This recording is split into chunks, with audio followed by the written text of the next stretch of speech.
Good afternoon, folks. Mike Wells, Your World Explorer. Today we're going to look at these peas. Now these things are growing unbelievably fast. I mean, they're just taking off.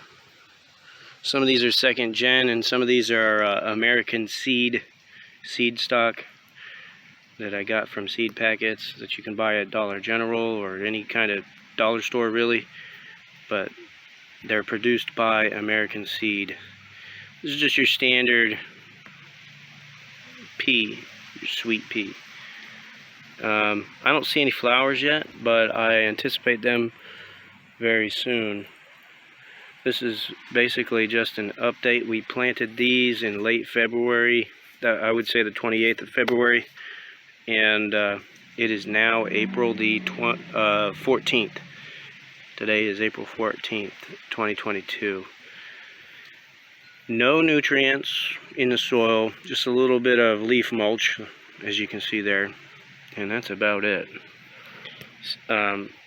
Stay tuned as I'll keep you updated on the progress of these peas, and they are in the understory, by the way, of these oaks.